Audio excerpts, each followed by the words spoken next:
Hello et bienvenue dans ce nouvel épisode de podcast. Je m'appelle Megan et je suis consultante en Human Design. Si vous n'avez toujours pas votre schéma corporel, je vous invite à aller voir la description de cet épisode de podcast. Il y aura un lien pour aller faire votre schéma de façon tout à fait gratuitement. Pour ça, vous aurez besoin de 3 informations: votre date de naissance, votre lieu de naissance et votre heure de naissance la plus précise possible. Je vous invite également à aller écouter les podcasts précédents pour en savoir plus sur les bases du Human Design. Maintenant, si vous êtes prêts, on va commencer l'épisode du jour. Alors, dans cet épisode, on va parler d'un sujet qui nous concerne tous, l'amour de soi. Beaucoup d'entre nous ont du mal à s'aimer véritablement et à s'accepter tel que nous sommes. Mais saviez-vous que le Human Design peut être un outil puissant pour cultiver cet amour de soi ? L'objectif de cet épisode est de montrer comment, en découvrant votre Human Design, vous pouvez mieux vous comprendre, vous accepter et finalement vous aimer tel que vous êtes, sans essayer de vous conformer à ce que les autres attendent de vous ou aux standards imposés par la société. Donc on va d'abord voir pourquoi il est difficile de s'aimer sans une connaissance de soi profonde. Et ensuite, on verra comment le Human Design offre des clés pour cette découverte de soi. Et à la fin, je vous partagerai quelques astuces pratiques pour intégrer cet amour de soi au quotidien. Alors, commençons par le défi de s'aimer sans connaissance de soi. Alors, on le voit bien dans notre société actuelle, il est vraiment très facile de se comparer aux autres et de se sentir du coup inférieur. On est constamment exposé aux attentes sociales, aux normes de réussite, aux idéaux de beauté. Et tout ça, ça peut venir créer une énorme pression pour être différent de ce que l'on est réellement. Il faut en quelque sorte rentrer dans la petite case dans laquelle la société, elle veut nous mettre. Et c'est pourquoi la connaissance de soi est vraiment quelque chose d'essentiel. Sans elle, il est facile de se perdre en essayant de devenir quelqu'un qu'en fait on n'est pas, ou de masquer ses vraies qualités par peur du jugement. Quand on ne sait pas vraiment qui on est, on se retrouve à jouer des rôles pour être accepté ou aimé par les autres. Et c'est là que le Human Design peut intervenir. C'est vraiment un outil qui nous permet de plonger profondément dans notre unicité, de comprendre notre fonctionnement naturel et de voir ce qui nous rend vraiment authentiques. En comprenant notre Human Design, on peut s'alléger de la pression de devoir être comme les autres et commencer vraiment à embrasser qui l'on est vraiment. Alors, comment le Human Design, il peut venir favoriser l'amour de soi ? Donc, prenons l'exemple des types énergétiques. Pour rappel, il en existe 4 à 5 suivant les écoles, le générateur et le manifesting générateur, le manifestor, le projecteur et le réflecteur. Et vraiment, connaître son type énergétique peut être un premier pas vers l'acceptation de soi. Par exemple, si on prend un générateur, il a vraiment une énergie qui est là pour fonctionner en réponse. Si vous êtes un générateur et que vous savez que votre stratégie est d'attendre et répondre, vous vous donnez la permission de ne pas avoir à initier de façon constante. Vous allez pouvoir accepter que votre énergie soit faite pour répondre et se régénérer en suivant ce rythme naturel. Ensuite, on peut voir l'amour de soi dans les centres définis et non définis. En comprenant quels centres sont définis dans notre schéma, on réalise que certaines énergies en nous sont vraiment constantes, fiables, tandis que d'autres sont influencées par l'environnement et les personnes qui se trouvent actuellement autour de nous.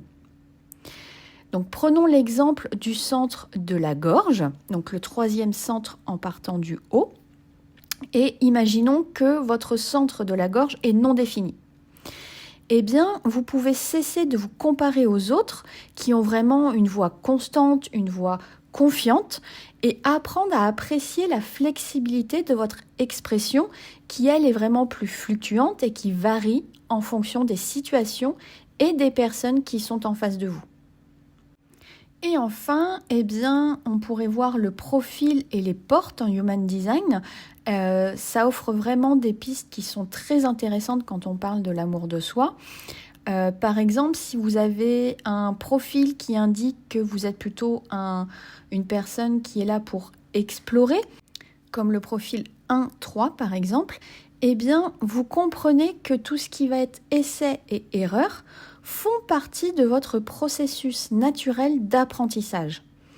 Et du coup, plutôt que de voir bien les erreurs comme des échecs, vous pouvez les accepter plutôt comme des opportunités d'apprentissage, un chemin qui est vraiment naturel pour vous.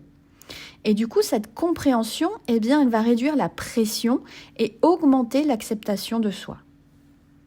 Alors maintenant, quelques conseils pour intégrer l'amour de soi grâce au Human Design. Le premier conseil que je pourrais vous donner, c'est de prendre le temps de découvrir votre schéma et surtout de l'accepter. Donc la première étape, c'est se familiariser avec votre schéma corporel en Human Design. Prenez le temps d'explorer chaque aspect, que ce soit votre type énergétique, votre stratégie, votre autorité intérieure ou vos centres définis et non définis. Plus vous en apprenez sur vous, plus vous avez de chances de comprendre pourquoi vous êtes comme vous êtes et de vraiment venir libérer les attentes extérieures. Apprenez à observer ces aspects sans aucun jugement. Le deuxième conseil, ce serait de pratiquer la compassion envers soi-même. Il est vraiment essentiel de pratiquer la compassion.